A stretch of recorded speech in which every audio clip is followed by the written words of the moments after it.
Assalamualaikum warahmatullahi wabarakatuh. Selamat siang anak-anak dan salam sejahtera untuk kita semua. Anak sekalian, kali ini saya tetap berdoa mudah-mudahan kalian di rumah semua tetap dalam keadaan sehat dan bisa mengikuti kegiatan MPLS SMP Negeri 29 Gresik ini dalam keadaan yang tenang dan bisa tuntas sampai selesai nanti acara penutupan dan kalian secara resmi nanti bisa menjadi siswa SMP Negeri 29. Anak-anak sekalian, eh, untuk materi yang saya berikan di hari yang ketiga ini, yaitu terkait dengan masalah organisasi yang ada di sekolah kita. Kalau kalian kemarin ada beberapa puluh orang atau siswa yang kebetulan datang ke sekolah karena memenuhi undangan yang dilakukan oleh kesiswaan, kalian disambut oleh beberapa kakak kelasmu yang berpenampilan beda dengan menggunakan alma mater, kemudian kalian dikumpulkan di lapangan, itulah di antara kakak kelasmu yang menjadi pengurus OSIS. Jadi anak-anak sekalian, salah satu atau satu-satunya organisasi siswa yang ada di sekolah itu dinamakan dengan OSIS. Tapi sebelum nanti mengacu kepada materi OSIS, yang pertama saya sampaikan ucapan selamat pada kalian yang sudah lolos dengan berbagai macam jalur, ada yang jalur prestasi, ada yang afirmasi, ada yang jalur zonasi, semua itu kalian lalui dengan tidak mudah, dengan perjuangan yang kalian lakukan dan akhirnya sesuai dengan keinginan kalian, kalian masuk di SMP Negeri 29 Gresik. Sekali lagi saya ucapkan selamat karena tidak semua siswa, tidak semua teman-temanmu punya kesempatan untuk bisa menjadi siswa SMP Negeri 29. Dan perlu saya sampaikan bahwa kalian tidak salah memilih sekolah karena SMP Negeri 29 ini adalah sekolah yang punya potensi sangat luar biasa, yang punya prestasi sangat luar biasa. Di dalam pengembangan potensi yang kalian miliki, di antaranya adalah potensi kemampuan di dalam berorganisasi. Anak-anak sekalian, jadi hal yang terpenting kalian persiapkan sebelum memasuki kegiatan belajar mengajar yang nanti dilaksanakan secara tatap muka langsung, kalian dihadapkan pada banyak pilihan untuk mengembangkan potensi yang kalian miliki. Yang jalur prestasi, saya yakin banyak prestasi yang ada di diri kalian, baik itu di bidang seni, olahraga, maupun potensi-potensi yang lain yang perlu kalian kembangkan. Di antaranya potensi itu adalah kemampuan di dalam berorganisasi. Nah, kemampuan di dalam berorganisasi ini di SMP kita itu diwadahi dalam naungan yang namanya OSIS. Ya. Jadi OSIS itu apa? Nanti kita coba sampaikan ke kalian. Sehingga kalian begitu masuk nanti sudah punya gambaran. Akan masuk, mau menjadi pengurus, atau menjadi anggota, itu kalian sudah punya gambaran yang konkret, yang jelas. Ya. Jadi anak-anak sekalian, jadi seperti yang kalian lihat kemarin, kakak kelasmu yang pakai alma mater, mereka bisa membimbing kalian, mereka bisa memimpin kalian. Karena memang di sini ditempa, ya, ditempa sebelum menjadi OSIS, maka ada yang namanya pelatihan, latihan dasar kepemimpinan OSIS.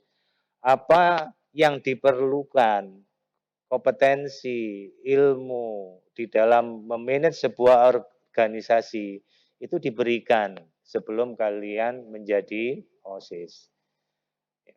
Anak-anak sekalian, jadi kegiatan di OSIS ini lebih mengembangkan potensi kalian bagaimana memanage sebuah organisasi. Ya. Nah, kemampuan itu saya yakin nanti diperlukan pada saat kalian berada di lingkungan kalian, baik di rumah maupun di RT RW kalian maupun di kampung kalian. Karena ini merupakan life skill, keterampilan hidup kalian yang bisa dikembangkan, bisa ditularkan di lingkungan kalian. Anak-anak sekalian, jadi dilema yang terjadi selama ini, di saat kalian sudah memastikan diri untuk masuk ke OSIS, biasanya kemampuan yang diperlukan itu adalah kemampuan untuk mengelola bagaimana kegiatan belajar mengajar di sekolah bisa tetap kalian jalankan. Kemudian kegiatan belajar di dalam berorganisasi, khususnya OSIS, juga tetap bisa kalian laksanakan.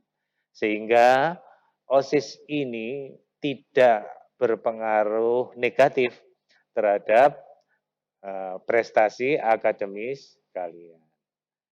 Anak-anak, jadi saya selama 2 tahun ini menjadi pembina OSIS. Nama saya Bapak Muhammad Sofwan, MPD.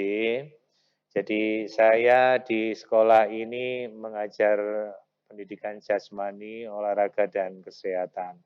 Jadi nanti kalian ketemu dengan saya lebih banyak di lapangan, ya, karena materinya itu sering lebih banyak di lapangan. Kita mulai ke materi. Jadi OSIS adalah organisasi siswa intrasekolah. Salah satu-satunya organisasi yang menaungi siswa yang berada di sekolah. Kalau di SD mungkin OSIS ini belum ada. Kalau di SMA sudah ada, tapi kalau di perguruan tinggi ya, yang menaungi mahasiswa di dalam berorganisasi itu banyak sekali. Tapi kalau di SMP dan SMA yang diakui secara undang-undang organisasi siswa itu adalah OSIS, ya. Anak-anak, jadi kira-kira apa yang melandasi adanya OSIS di sekolah? Jadi yang pertama, landasannya adalah Pancasila dan Undang-Undang Dasar negara kita, yaitu Undang-Undang Dasar tahun 1945. Ini jadi yang melandasi landasan hukumnya OSIS, keberadaan OSIS di lembaga kita. Yang kedua, yaitu Undang-Undang Nomor 2 tahun 1989 tentang Sistem Pendidikan Nasional. Yang ketiga, Peraturan Pemerintah Nomor 28 garis miring 1990 tentang Pendidikan Dasar. Yang berikutnya adalah Peraturan Pemerintah Nomor 29 garis miring 1990 tentang Pendidikan Menengah. Berikutnya adalah Keputusan Menteri Pendidikan Nasional Nomor 0461 garis U garis 1984 tentang pembinaan kesiswaan. Yang berikutnya adalah keputusan Dirjen Dikdasmen nomor 201 garis C garis keputusan 1986 tentang pedoman pembinaan kesiswaan. Anak-anak, selain kurikulum, jadi muatan kegiatan belajar mengajarnya, materinya. Jadi di lembaga kita ini ada yang namanya kesiswaan. Jadi wakil kepala sekolah urusan kesiswaan. Yang notabene pembinaannya itu mengerucut bagaimana, yaitu tadi, untuk membina siswa, mengembangkan siswa, sehingga potensi yang dimiliki oleh siswa itu benar-benar berkembang, benar-benar keluar, dan itu untuk bekal diri siswa, seluruh siswa yang ada di SMP 29.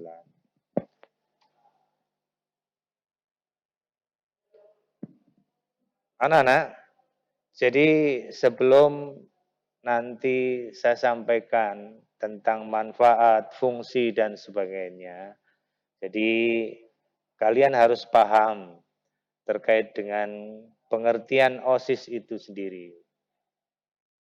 Dengan paham terkait dengan pengertian ini, maka kalian nanti akan punya pemahaman yang utuh terhadap organisasi OSIS ini. Jadi pengertian secara semantis, jadi makna dari kata dan kalimat yang ada, OSIS itu jadi kepanjangannya adalah organisasi siswa intrasekolah. Organisasi itu adalah kelompok kerjasama antar siswa untuk mencapai tujuan bersama. Ada pengertian yang lebih spesifik, yaitu kelompok yang terdiri dari 2 atau lebih yang mempunyai tujuan bersama. Di rumah, kalian dengan adikmu mempunyai tujuan yang sama, itu bisa dinamakan dengan organisasi. Makanya di rumah, keluarga itu tujuannya yang sama, yaitu bagaimana hidup bahagia, sejahtera, itu bisa dikatakan sebagai sebuah organisasi. Ya. Nah, ini makna yang positif. Kalau kalian berpikir yang negatif, oh berarti ada geng, ada kelompok pencuri dan sebagainya. Apakah itu juga bisa disebut sebagai organisasi? Bisa. Kalau dilihat dari jumlah, persyaratan jumlah anggota, dan juga punya tujuan yang sama, bisa dikatakan sebagai sebuah organisasi. Ya. Tapi yang misalnya perampok, pencuri dan sebagainya itu adalah organisasi yang negatif. Makanya kita coba hilangkan ya persepsi kita agar jangan sampai kita punya gambaran untuk nantinya masuk atau membuat organisasi-organisasi yang negatif. Yang berikutnya adalah siswa. Jadi siswa ini pengertiannya adalah peserta didik pada satuan pendidikan. Ya. Jadi kalau kalian sekarang sudah masuk di SMP Negeri 29, berarti kalian adalah peserta didik pada satuan pendidikan. Satuan pendidikan yang mana? SMP Negeri 29 Gresik. Yang berikutnya adalah intra. Intra itu berada di dalam dan di antara siswa. Jadi anak-anak perlu kalian pahami, di sekolah itu ada intrakurikuler, ada ekstrakurikuler. Nah, intra ini dilaksanakan bersamaan dengan proses kegiatan belajar mengajar. Jadi, keberadaannya include dengan kegiatan belajar mengajar. Sedangkan ekstrakurikuler itu dilaksanakan di luar jam kegiatan belajar mengajar.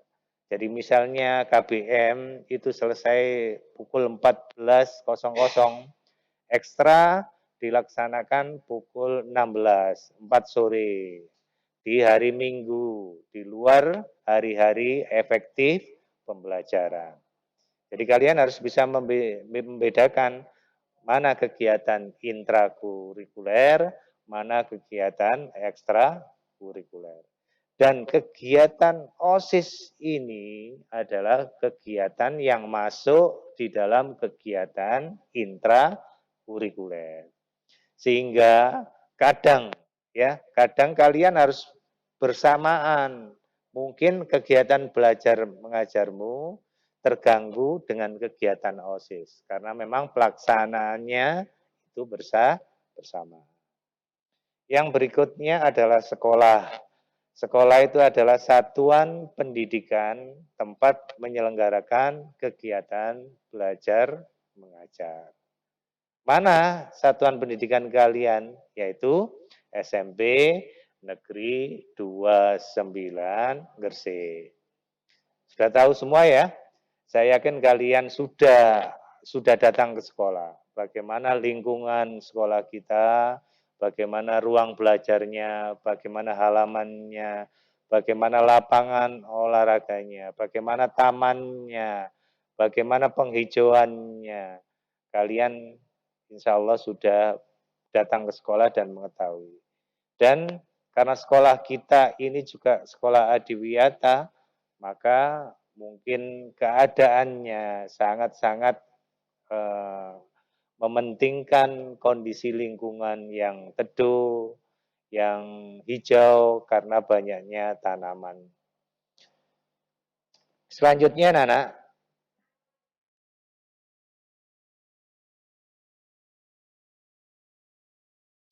Sekarang OSIS itu fungsinya apa sih? Jadi OSIS itu fungsinya apa? Karena memang keberadaannya itu sebagai salah satu-satunya organisasi yang ada di sekolah. Ini fungsinya apa? Terhadap kalian kira-kira itu memberikan dampak dan manfaat apa? Sehingga kalian nanti di dalam menentukan pilihan, oh iya, saya tak masuk OSIS, saya tak mengembangkan kemampuan berorganisasi saya. Itu kalian benar-benar sudah paham, ya, sudah punya gambaran yang utuh, sudah punya gambaran yang jelas, tidak abu-abu lagi, ya, sehingga kalian nanti tidak menyesal di tengah perjalanan harus keluar karena menyesal tidak paham dengan OSIS yang sesungguhnya. Anak-anak, jadi fungsi OSIS yang pertama itu adalah sebagai wadah untuk menampung dan menyalurkan aspirasi siswa, serta menetapkan garis-garis program. Menampung dan menyalurkan aspirasi siswa. Dalam bentuk apa? Nanti dijelaskan oleh OSIS.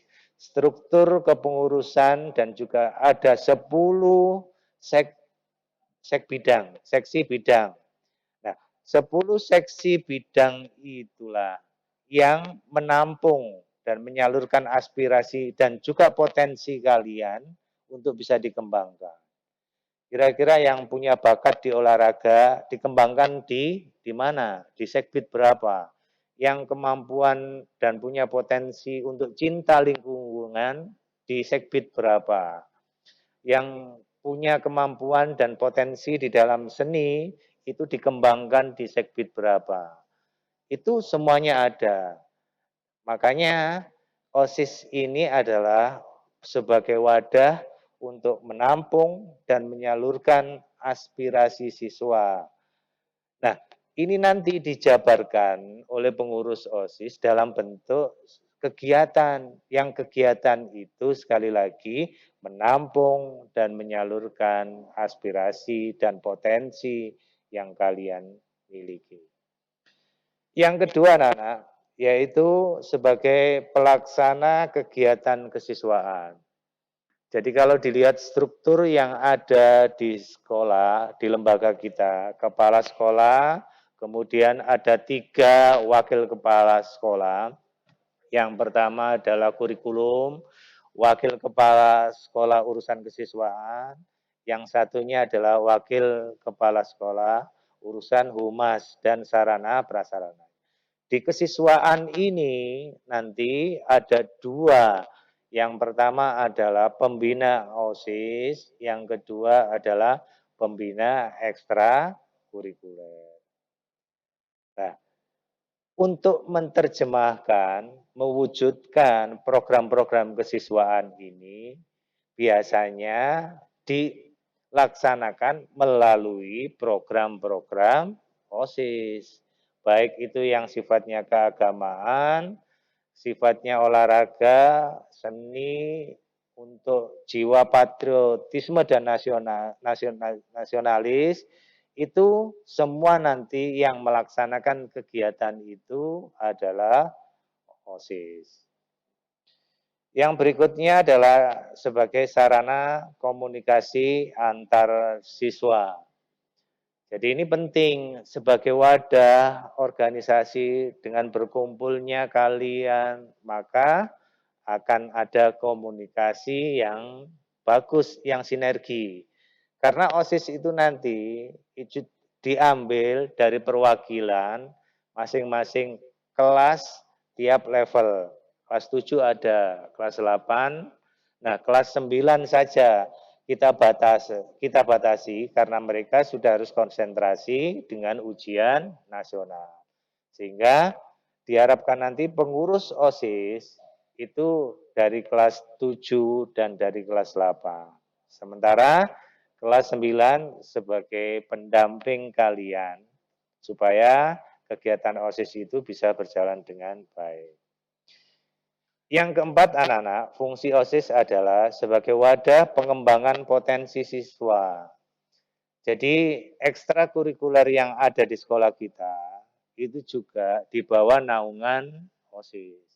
Ada bola voli, ada futsal, ada karate, ada juga seni hadra, ada ekstra-ekstra yang lain. Di antaranya juga mungkin ekstra yang terkait dengan kemampuan akademis. Itu nanti dikembangkan di sekolah kita. Ya. Makanya saat ini kalian sudah bisa mengukur diri. Potensi apa yang kalian miliki, potensi apa yang kalian punya, dan nanti saya akan mengembangkan di SMP 29 itu melalui OSIS kemana. Kalau senang futsal, ya silakan ikut ekstra futsal. Kalau senang voli, silakan ikut voli. Kalau karate, ya silakan ikut karate. Sehingga potensi yang kalian miliki itu betul-betul bisa dikembangkan selama kalian menjadi siswa di SMP 29. Yang kelima, pengembangan pelatihan keterampilan organisasi, manajemen dan kepemimpinan siswa. Seperti yang saya sampaikan di awal tadi, life skill yang namanya kepemimpinan, kemampuan memanage organisasi itu adalah keterampilan hidup yang harus kalian punyai. Karena kalian berada hidup tidak hanya di rumah, tapi di lingkungan yang lebih luas. Nah, itulah dibutuhkan sekali lagi kemampuan berorganisasi, memanage organisasi, ataupun kalian punya yang namanya leadership, kepemimpinan.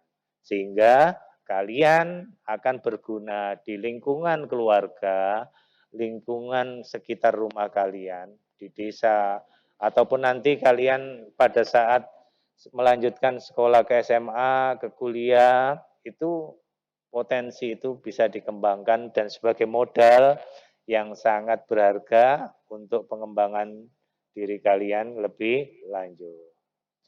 Ingat anak-anak, sekarang ini yang namanya tokoh politik, anggota DPR, sama dibutuhkan kemampuan memanage organisasi, leadership yang bagus untuk bisa menjadi wakil rakyat. Jadi ini bekal kalian seandainya nanti kalian terjun di dunia politik menjadi legislatif, ya silakan.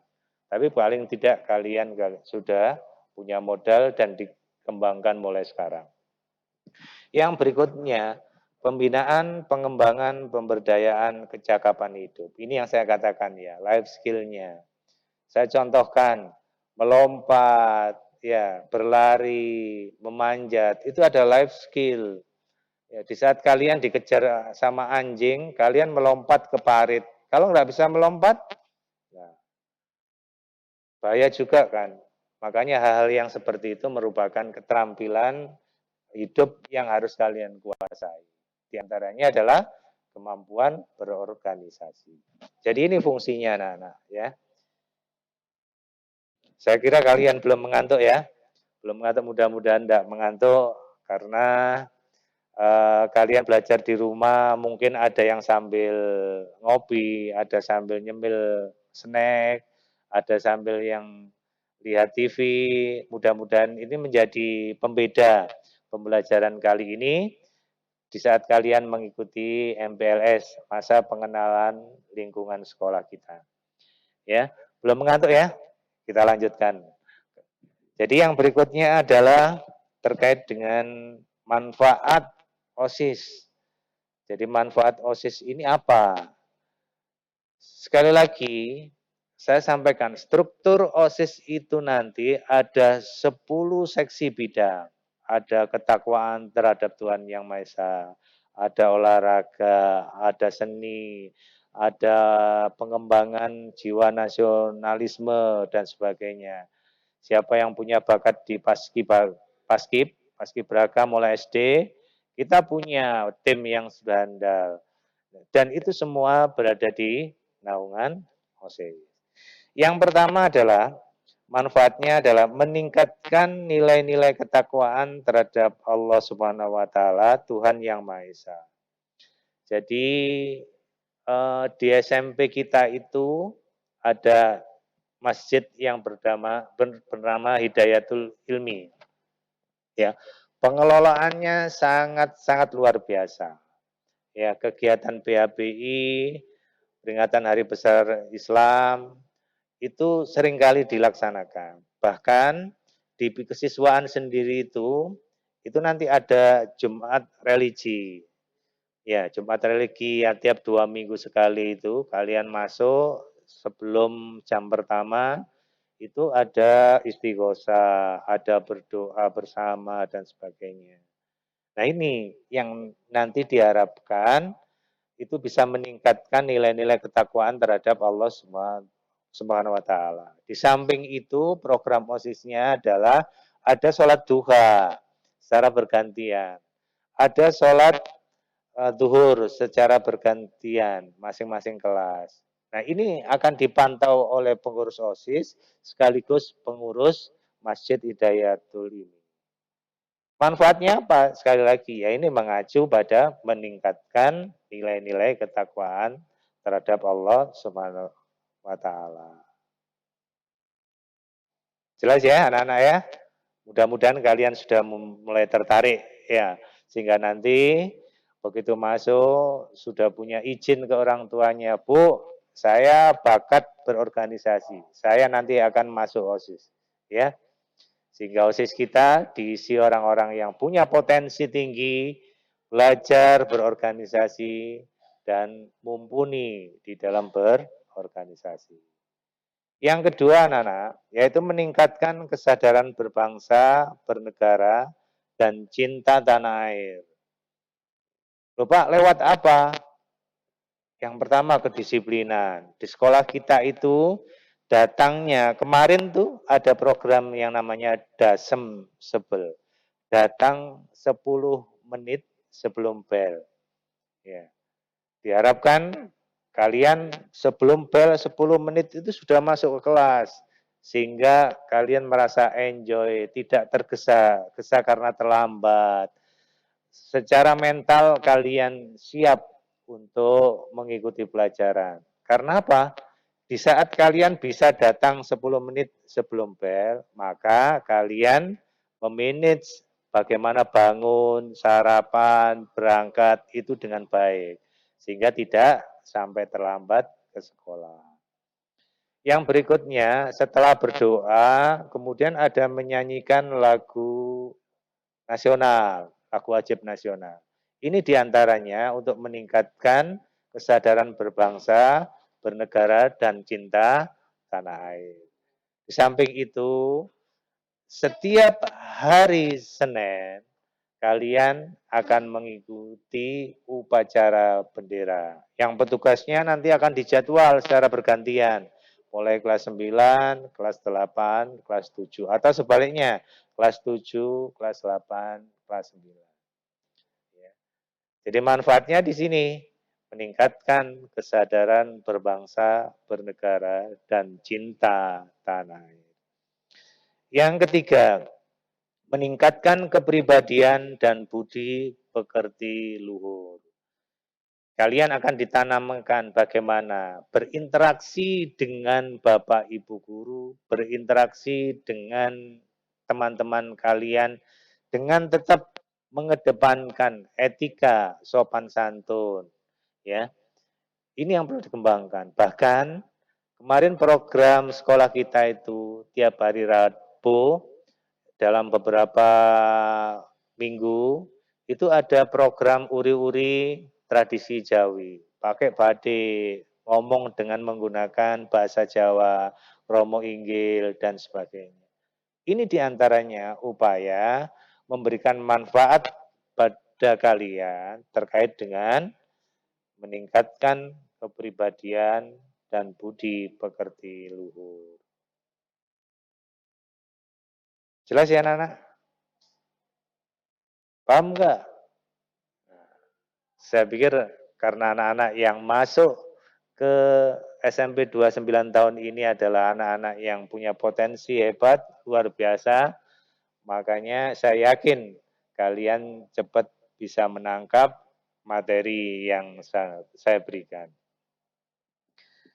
Yang keempat, manfaatnya adalah meningkatkan kemampuan berorganisasi, pendidikan politik, dan kepemimpinan.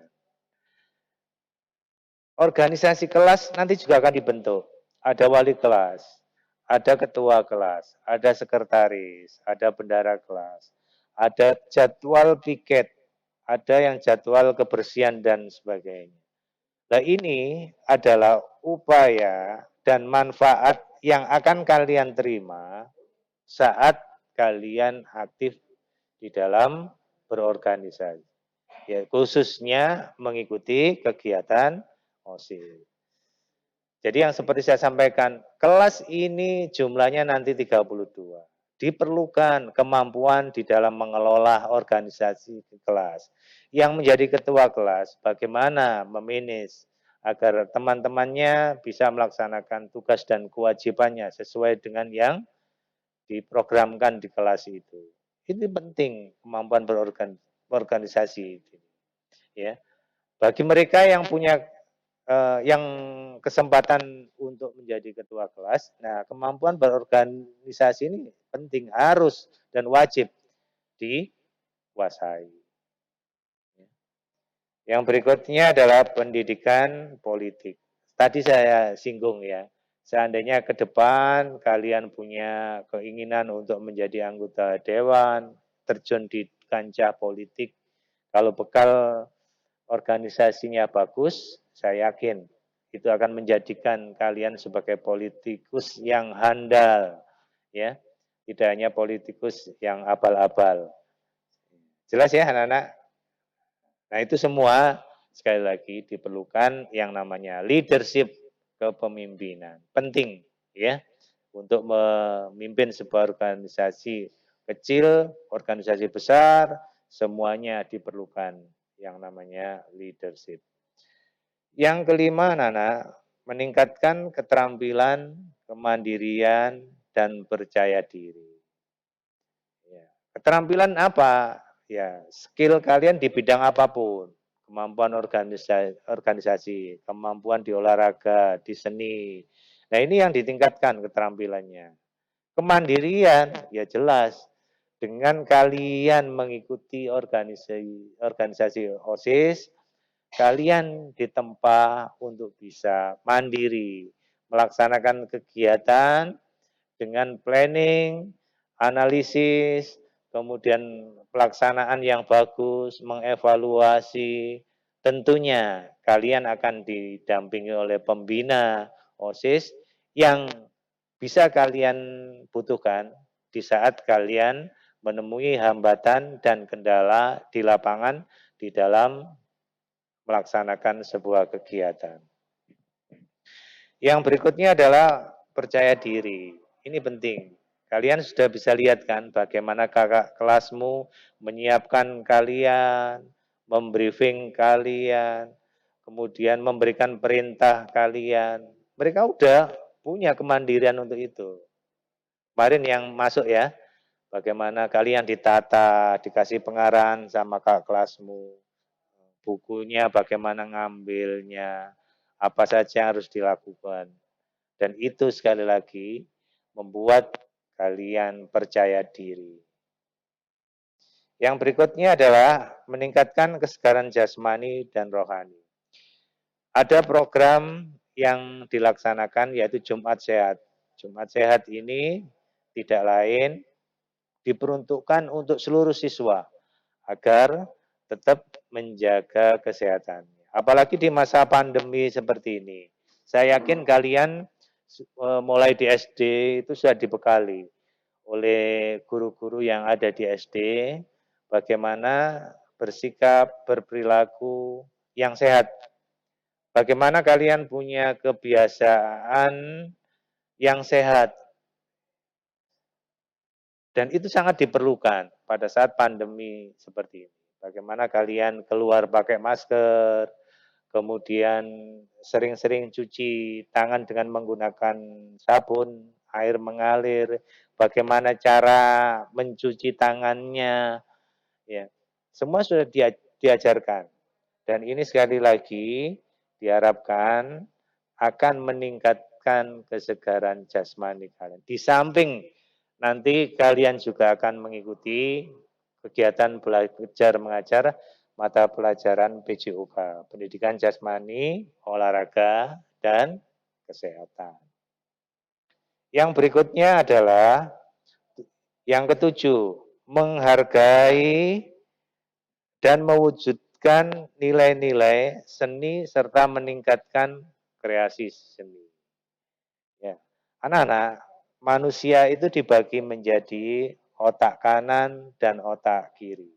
Otak kiri kalian itu digunakan untuk hal-hal yang sifatnya serius, berpikir, mengerjakan soal, berdiskusi, dan sebagainya. Tetapi otak kanan kalian itu hendaknya digunakan untuk hal-hal yang menyenangkan, menyanyi, olahraga, bersendera tari, berkarakter, pokoknya hal-hal yang menyenangkan sehingga kalian nanti itu mempunyai keseimbangan, mohon maaf, keseimbangan di dalam menggunakan otak kalian. Jadi tidak berpikir, tidak belajar terus, tapi juga kalian bisa santai, bisa rekreasi, bisa senang. Ya, kayak belajar dok, jangan-jangan nanti stres. Ya, kalau senang dok, nanti kebablasan. Jadi semuanya harus imbang, ya nak ya. Jadi semuanya harus imbang. Nah ini yang kalian persiapkan dengan baik sehingga sekali lagi potensi yang kalian punya itu betul-betul mampu dieksplor untuk modal kalian menuju masa depan meraih cita-cita. Anak-anak, jadi nanti strukturnya, siapa personilnya, itu nanti pengurus OSIS yang menyampaikan. Tapi kali ini untuk yang berikutnya, saya akan menyampaikan hal yang terkait dengan tugas pengurus OSIS. Ya. Jadi kalian kalau kelas 7 mungkin belum ya, belum bisa menjadi ketua OSIS. Ketua OSIS itu paling tidak sudah mengikuti LDKS, kemudian mengikuti kegiatan selama 1 tahun. Sehingga biasanya di SMP kita yang menjadi ketua OSIS itu adalah mereka yang dari kelas 8. Nah, kalian bisa mengisi pos-pos sekbid yang ada. Dari 10 sekbid itu, kalian bisa mengisi sebagai struktur kepengurusannya. Ya. Jadi jangan khawatir, banyak pos, banyak job description yang bisa kalian lakukan untuk bisa menjadi pengurus OSIS. Tapi biasanya setelah didaftar, kemudian diseleksi, wawancara, tes tulis, baru dipilih menjadi pengurus. Setelah itu baru LDKS, latihan dasar kepemimpinan. Setelah itu baru nanti akan dibentuk pengurus OSIS menggantikan pengurus yang lama. Tugas pengurus OSIS yang pertama adalah menyusun dan melaksanakan program kerja. Jadi sesuai dengan anggaran dasaran anggaran rumah tangga yang ada, sesuai dengan sekbid yang ada di struktur kepengurusan, kemudian sesuai dengan potensi yang dimiliki oleh seluruh siswa, maka pengurus menjabarkannya dalam bentuk program kerja. Nah, ini nanti juga akan diajarkan di dalam LDKS. Jadi akan dibimbing oleh kakak OSIS yang lain maupun oleh pembina OSIS. Yang kedua, selalu menjunjung tinggi nama baik sekolah. Ini yang terpenting, ya. Di saat kalian sudah menjadi pengurus OSIS, harusnya kalian beda dengan teman-temanmu yang lain. Baik dari sisi kedisiplinan, sikap, penampilan, kemampuan, potensi. Kalian harus beda. Karena kalian merupakan anak-anak yang beruntung, yang dipersiapkan, dilatih, memperoleh kompetensi itu. Sementara yang lain tidak. Makanya jangan sampai di saat kalian nanti jadi pengurus OSIS tidak bisa menjadi contoh yang baik. Wis jadi pengurus OSIS malah terlambat, masuk BK terus. Karena ada kasus terus. Nah, ini yang tidak boleh terjadi. Ya. Karena kalian menjadi pengurus OSIS ini harus menjadi panutan, harus menjadi contoh, harus menjadi tauladan teman-temanmu yang lain. Dan itulah yang diharapkan bisa menjunjung tinggi nama baik kalian, kelasmu, orang tua, dan juga nama baik sekolah. Yang ketiga, kepemimpinan OSIS bersifat kolektif. Jadi tidak secara personal. Kalau ketua ya sudah, apa kata ketua tidak. Tapi semua struktur susunan pengurus yang ada itu mempunyai tanggung jawab yang sama di dalam melaksanakan kegiatan program kerja, di dalam mengevaluasi dan juga di dalam menganalisis sebuah kegiatan itu berhasil atau tidak. Yang keempat, tugasnya adalah menyampaikan laporan pertanggungjawaban kepada pembina dan perwakilan kelas. Jadi setelah kegiatan masa kepengurusan selesai, maka harus ada LPJ, laporan pertanggungjawaban itu. Ya. Yang kelima, selalu berkonsultasi dengan pembina. Jadi nanti setiap sekbid itu ada pembina OSIS, ada sekbid ketakwaan terhadap Tuhan Yang Maha Esa. Nah, itu biasanya pembinanya dari guru mapel pendidikan agama Islam. Dari untuk kesehatan, untuk olahraga, berarti pembinanya untuk gimana anak-anak? Paham ya? Apa yang sudah saya sampaikan, apa yang sudah paparkan, bisa dipahami? Mudah-mudahan ya. Mudah-mudahan kalian bisa paham dengan apa yang saya jelaskan, sehingga harapan saya ya, harapan saya kalian nanti bisa masuk ke sekolah itu sudah punya gambaran yang utuh tentang OSIS, ya, tidak abu-abu tetapi sudah hitam atau putih, sehingga punya niatan, oh saya sudah mantap untuk belajar organisasi di OSIS, ya. Makanya itu harus dikonsultasikan, dibicarakan dengan orang tua, apa yang kalian inginkan saat nanti masuk ke SMP Negeri 29. Terkait dengan struktur OSIS, ya, terkait dengan struktur OSIS, jadi ini nanti akan disampaikan oleh pengurus OSIS. Jadi saya menyampaikan gambaran secara umumnya saja, ya. Jadi menyampaikan gambaran secara umumnya saja. Itu anak-anak yang bisa saya sampaikan. Sekali lagi, terima kasih kalian sudah mengikuti materi yang saya berikan. Mudah-mudahan ini menjadi ilmu yang bermanfaat buat kalian. Kurang lebihnya saya mohon maaf dan saya tunggu kalian di SMP Negeri 29 dengan prestasi, potensi, kemampuan yang kalian miliki. Terima kasih.